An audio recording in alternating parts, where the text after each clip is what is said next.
നമസ്കാരം. പശ്ചിമബംഗാൾ രാഷ്ട്രീയത്തിലെ ശരിക്കും എന്താണ് സംഭവിച്ചതെന്നല്ലേ നിങ്ങളിപ്പോൾ ചിന്തിക്കുന്നത്? അതെ, ഇന്ത്യൻ രാഷ്ട്രീയത്തെ ഒന്നാകെ പിടിച്ചുകുലുക്കിയ ഒരു വലിയ ഭൂകമ്പം തന്നെയായിരുന്നു അത്. ഇന്നത്തെ നമ്മുടെ ഈ അന്വേഷണത്തിൽ 15 വർഷമായി ആർക്കും തകർക്കാൻ കഴിയില്ലെന്ന് കരുതിയ ആ വലിയ രാഷ്ട്രീയ കോട്ട എങ്ങനെയാണ് വീണുടഞ്ഞതെന്ന് നമ്മൾ വളരെ കൃത്യമായി പരിശോധിക്കാൻ പോവുകയാണ്. ശരി, നമുക്ക് നേരിട്ട് തന്നെ വിഷയത്തിലേക്ക് കടക്കാം. ബംഗാളിൽ ഒരു സുനാമി ഉണ്ടായിരിക്കുന്നു. 15 വർഷമായി ഇളകാതെ നിന്ന കോട്ട തകർന്നിരിക്കുന്നു. ഈ വാക്കുകൾ കേൾക്കുമ്പോൾ തന്നെ ആ ഒരു റിസൾട്ടിന്റെ ഞെട്ടൽ നമുക്ക് മനസ്സിലാകുമല്ലേ? അതെ, മമതാ ബാനർജിയുടെ ആർക്കും തൊടാൻ കഴിയില്ല എന്ന് കരുതിയ ഭരണത്തിനാണ് അവിടെ അന്ത്യം കുറിക്കപ്പെട്ടിരിക്കുന്നത്. ശരിക്കും പറഞ്ഞാൽ ആരും പ്രതീക്ഷിക്കാത്ത വലിയൊരു അട്ടിമറി. അപ്പോൾ സ്വാഭാവികമായും നിങ്ങളുടെ മനസ്സിൽ വരുന്ന ഏറ്റവും വലിയ ചോദ്യം ഇതായിരിക്കും: ഈ 15 വർഷത്തെ കോട്ട ഒടുവിൽ എങ്ങനെ തകർന്നു വീണു? വെറുമൊരു വോട്ടിംഗ് വ്യത്യാസം മാത്രമല്ല ഇവിടെ സംഭവിച്ചത് കേട്ടോ. ഇതിന് പിന്നിലെ ചരിത്രം എന്താണ്?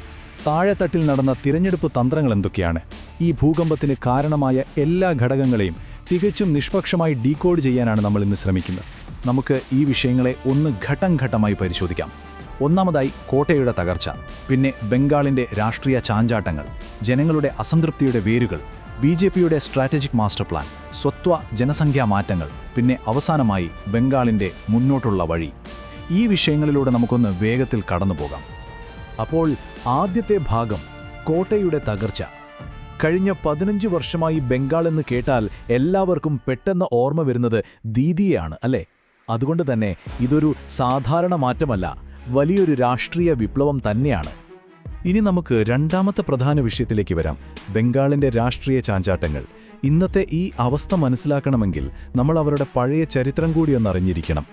ബംഗാൾ രാഷ്ട്രീയം ശരിക്കും ഒരു വലിയ പെൻഡുലം പോലെയാണ് അങ്ങോട്ടും ഇങ്ങോട്ടും ആടിക്കൊണ്ടിരിക്കുന്നത്. നോക്കൂ, സ്വാതന്ത്ര്യത്തിന് ശേഷം അവിടെ കോൺഗ്രസ് യുഗമായിരുന്നു. പിന്നെ 1977 കമ്മ്യൂണിസ്റ്റ് പാർട്ടിയുടെ വരവായി. നീണ്ട 34 വർഷമാണ് അവർ ബംഗാൾ ഭരിച്ചത്. അതിനുശേഷം 2011 വലിയൊരു ട്വിസ്റ്റ് വരുന്നത്.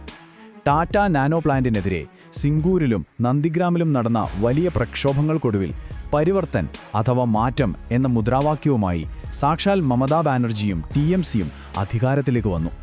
അന്നത്തെ ആ മാറ്റം എന്ന വാക്ക് ഇന്നത്തെ അവസ്ഥയിൽ എത്ര വിരോധാഭാസമാണെന്നൊന്ന് ആലോചിച്ചു നോക്കൂ. ഇപ്പോൾ ആ പെൻഡുലം പൂർണ്ണമായും BJPയുടെ വശത്തേക്ക് മാറിയിരിക്കുകയാണ്. പക്ഷേ ഇതൊന്നും പെട്ടെന്നൊരു സുപ്രഭാതത്തിലുണ്ടായ മാറ്റമല്ല കേട്ടോ. ഈ കണക്കുകൾ അതൊന്ന് വ്യക്തമാക്കുന്നുണ്ട്. 2014 മുൻപ് വരെ അവിടെ BJPക്ക് വലിയ സ്വാധീനമൊന്നുമില്ലായിരുന്നു. എന്നാൽ 2019 ലോക്സഭാ തിരഞ്ഞെടുപ്പിലെ ആകെയുള്ള 42 സീറ്റിൽ 18 എണ്ണവും അവർ പിടിച്ചെടുത്തു. അതായത് വരാൻ പോകുന്ന വലിയൊരു കൊടുങ്കാറ്റിന്റെ ആദ്യത്തെ സൈറൺ അവിടെ മുഴങ്ങിക്കഴിഞ്ഞിരുന്നു എന്നർത്ഥം. അടുത്തതായി നമ്മൾ നോക്കുന്നത് മൂന്നാം ഭാഗമാണ്: ജനങ്ങളുടെ അസംതൃപ്തിയുടെ വേരുകൾ. വെറും രാഷ്ട്രീയത്തിനപ്പുറം സാധാരണക്കാരുടെ പ്രശ്നങ്ങൾ എന്തൊക്കെയായിരുന്നു എന്ന് നമുക്ക് നോക്കാം. നിങ്ങൾ ഈ സിൻഡിക്കേറ്റ് സിസ്റ്റം എന്ന വാക്ക് ഒരുപക്ഷെ കേട്ടിട്ടുണ്ടാകും. എന്താണിതെന്നല്ലേ? വളരെ ലളിതമായി പറഞ്ഞാൽ, ഒരു വീട് പണിയോ ബിസിനസ്സോ നടത്തണമെങ്കിൽ അവിടെയുള്ള ഒരു ലോക്കൽ സംഘത്തിന് നിർബന്ധമായും പണം കൊടുക്കേണ്ടി വരുന്ന ഒരവസ്ഥ. ഇത് കുറേ കാലമായി അവിടെ തുടരുന്ന ഒരു സിസ്റ്റമാണ്. ഇത് ശരിക്കും സാധാരണക്കാരെയും ഇടത്തരക്കാരെയും വല്ലാതെ ബുദ്ധിമുട്ടിലാക്കി എന്നത് ഒരു വലിയ വസ്തുതയാണ്. പ്രശ്നങ്ങൾ അവിടെയും തീരുന്നില്ല. അധ്യാപക നിയമന അഴിമതി, മുനിസിപ്പൽ നിയമനങ്ങളിലെ ക്രമക്കേടുകൾ, പിന്നെ നമ്മൾ ഈ പറഞ്ഞ സിൻഡിക്കേറ്റ് സിസ്റ്റം, ഇതൊക്കെ പോരാഞ്ഞ് കുത്തനെ ഉയർന്ന തൊഴിലില്ലായ്മയും പഠിച്ച് പാസ്സായ യുവാക്കൾക്ക് അർഹതപ്പെട്ട ജോലി കിട്ടാതെ വരുമ്പോഴുണ്ടാകുന്നൊരു നിരാശയുണ്ടല്ലോ. അതിൽ നിന്നാണ് പരമ്പരാഗതമായ പാർട്ടി കൂറിനപ്പുറം തങ്ങൾക്ക് വേണ്ടത് അഴിമതിയില്ലാത്ത ഭരണവും ജോലിയുമാണെന്ന വലിയൊരു തിരിച്ചറിവിലേക്ക് ബംഗാളിലെ വോട്ടർമാരെത്തിയത്. ഇനി നാലാമത്തെ ഭാഗം, BJPയുടെ സ്ട്രാറ്റജിക് മാസ്റ്റർ പ്ലാൻ. അവർ എങ്ങനെയാണ് തങ്ങളുടെ തന്ത്രങ്ങൾ മെനഞ്ഞത് എന്ന് നോക്കാം. ഇതിലെ ഏറ്റവും കൗതുകകരമായ ഒരു കാര്യം ഞാൻ പറയാം. വമ്പൻ നേതാക്കളുടെ റാലികൾ മാത്രമല്ല ഈ റിസൾട്ട് ഉണ്ടാക്കിയത്. പന്ന പ്രമുഖ് എന്ന ഈ തന്ത്രമൊന്ന് ശ്രദ്ധിച്ചേ.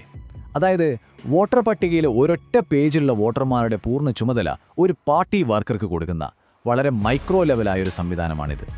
ഈ ഒരു തന്ത്രം കാരണം താഴെത്തട്ടിലുള്ള TMCയുടെ സ്വാധീനം പൊളിക്കാനും അതുപോലെ പണ്ട് മുതലേ കേൾക്കുന്ന ഇലക്ഷൻ അക്രമങ്ങളെ ഒരു പരിധിവരെ തടയാനും അവർക്ക് സാധിച്ചു.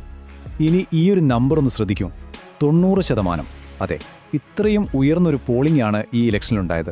ശരിക്കും ഞെട്ടിക്കുന്ന ഒരു കണക്കാണത്. കാരണം വെറുമൊരു സംഖ്യ എന്നതിലുപരി ബംഗാളിലെ ഇലക്ഷൻ കണക്കുകൂട്ടലുകളെ മുഴുവൻ മാറ്റിമറിച്ചത് ഇതാണ്.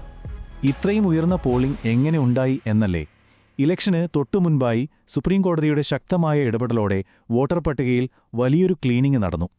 SIR പ്രോസസ്സിലൂടെ മരിച്ചുപോയവരും നാടുവിട്ടുപോയവരും ഡ്യൂപ്ലിക്കേറ്റ് വോട്ടർമാരുമായ ലക്ഷക്കണക്കിന് ആളുകളെയാണ് ലിസ്റ്റിൽ നിന്ന് നീക്കം ചെയ്തത്. നിയമപരമായി നടന്ന ഈയൊരു പ്രക്രിയ പരമ്പരാഗത വോട്ട് ബാങ്കുകളുടെ നടുവൊടിച്ചു എന്ന് തന്നെ പറയാം. അങ്ങനെയാണ് യാഥാർത്ഥ്യ വോട്ടർമാരുടെ എണ്ണം ഇത്രയും വർദ്ധിച്ചതും പോളിംഗ് 90% മുകളിലേക്ക് പോയതും. നമുക്ക് 5ാമത്തെ ഭാഗത്തിലേക്ക് വരാം. ഐഡന്റിറ്റി ആൻഡ് ഡെമോഗ്രാഫിക് ഷിഫ്റ്റ്സ്, അഥവാ ജനസംഖ്യാശാസ്ത്രപരമായ മാറ്റങ്ങൾ. ഇവിടെയാണ് ചില പ്രത്യേക പ്രദേശങ്ങൾ നിർണായകമാകുന്നത്. ഈ മാറ്റങ്ങൾ എങ്ങനെയാണ് സംഭവിച്ചതെന്നത് വളരെ രസകരമാണ്. ജംഗൽ മഹൽ മേഖലയുടെ കാര്യമെടുക്കാം. പതിറ്റാണ്ടുകളായി വികസനമൊന്നും എത്താതെ കിടന്ന ഒരു ഗോത്ര മേഖലയാണത്. സർക്കാരിന്റെ പല പദ്ധതികളും അവിടെ എത്തിയിരുന്നില്ല. എന്നാൽ അവരുടെ അവകാശങ്ങളെക്കുറിച്ചും വികസനത്തെക്കുറിച്ചും വലിയ വാഗ്ദാനങ്ങൾ വന്നപ്പോൾ സ്വാഭാവികമായും ആ ജനങ്ങൾ കൂട്ടത്തോടെ BJPയെ പിന്തുണച്ചു. അതുപോലെ തന്നെ മറ്റൊരു പ്രധാന വിഭാഗമാണ് ബംഗ്ലാദേശിൽ നിന്നും കുടിയേറിയ മതുവ സമുദായവും മറ്റ് OBC വിഭാഗങ്ങളും. പൗരത്വവും സുരക്ഷിതത്വവുമായിരുന്നു അവരുടെ വലിയ ആവശ്യം. അതുകൊണ്ട് CAA നടപ്പിലാക്കുമെന്ന ഉറപ്പ് അവരെ വലിയ രീതിയിൽ സ്വാധീനിച്ചു. രണ്ട് പാർട്ടികളുടെയും സ്ട്രാറ്റജികൾ തമ്മിലുള്ള വ്യത്യാസം കൂടി നമ്മൾ മനസ്സിലാക്കണം. കന്യാശ്രീ, ലക്ഷ്മീർ ഭണ്ഡാർ പോലുള്ള ക്ഷേമപദ്ധതികളായിരുന്നു TMCയുടെ ഏറ്റവും വലിയ ആയുധം. എന്നാൽ BJPയുടെ കൗണ്ടർ സ്ട്രാറ്റജി കുറച്ചുകൂടി ഡിഫറൻ്റ് ആയിരുന്നു. ഈ ക്ഷേമപദ്ധതികളൊന്നും നിർത്തലാക്കില്ലെന്നും പകരം അതിലെ അഴിമതി ഇല്ലാതാക്കി കൂടുതൽ സുതാര്യമാക്കുമെന്നും അവർ ഉറപ്പു നൽകി. അതുമാത്രമല്ല, പുതിയ ഇൻഡസ്ട്രിയൽ കോറിഡോറുകൾ കൊണ്ടുവരുമെന്നും പറഞ്ഞു. അതായത് ജനങ്ങൾക്ക് വെറും ആനുകൂല്യങ്ങൾ മാത്രം പോരാ, ഒപ്പം പുതിയ വ്യവസായങ്ങളും തൊഴിലവസരങ്ങളും വേണമെന്ന് ഇതിൽ നിന്ന് വളരെ വ്യക്തമാണ്. അങ്ങനെ നമ്മൾ അവസാന ഭാഗത്തേക്ക് എത്തിയിരിക്കുകയാണ്. 6ാം ഭാഗം, മുന്നോട്ടുള്ള വഴി. അപ്പോൾ ഇവിടെ നമ്മൾ നോക്കേണ്ട ഏറ്റവും പ്രധാനപ്പെട്ട ഒരു കാര്യമുണ്ട്. ബംഗാളിലെ വളരെ പ്രശസ്തമായ ഓപ്പറേഷൻ ബർഗ നമ്മളൊന്ന് ഓർക്കണം. ദശാബ്ദങ്ങൾക്ക് മുൻപ് അവിടെ ഇടതുപക്ഷത്തിന് അടിത്തറ പാകിയ വലിയൊരു ഭൂപരിഷ്കരണ പ്രസ്ഥാനമായിരുന്നു അത്. അന്ന് കർഷകരുടെ ഭൂമിക്കും അവകാശങ്ങൾക്കും വേണ്ടിയായിരുന്നു പോരാട്ടമെങ്കിൽ ഇന്ന് തലമുറകൾ മാറി. ഇന്നത്തെ വോട്ടർമാർ പോരാടുന്നത് തൊഴിലിനും അഴിമതിയില്ലാത്തൊരു സിസ്റ്റത്തിനും വേണ്ടിയാണ്.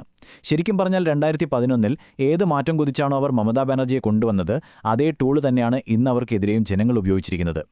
അവസാനമായി വളരെ പ്രധാനപ്പെട്ട ഒരു ചോദ്യം ഞാനിവിടെ ബാക്കി വെക്കുകയാണ്.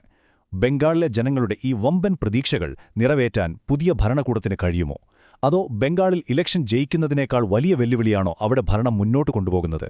ഏതായാലും അഴിമതിയില്ലാത്ത ഭരണത്തിനും ജോലിക്കും വേണ്ടിയാണ് അവർ വോട്ട് ചെയ്തത്. ആ വാഗ്ദാനങ്ങൾ എങ്ങനെ പാലിക്കപ്പെടുമെന്നത് പുതിയ ഭരണകൂടത്തിന് മുന്നിലുള്ള വലിയൊരു പരീക്ഷണം തന്നെയായിരിക്കും. അപ്പോൾ എന്താണ് സംഭവിക്കാൻ പോകുന്നതെന്ന് നമ്മൾ കണ്ടുതന്നെ അറിയേണ്ടിവരും. ഇന്നത്തെ ഈയൊരു വിലയിരുത്തൽ നിങ്ങൾക്ക് വ്യക്തമായൊരു ചിത്രം നൽകിയെന്ന് കരുതുന്നു. നന്ദി.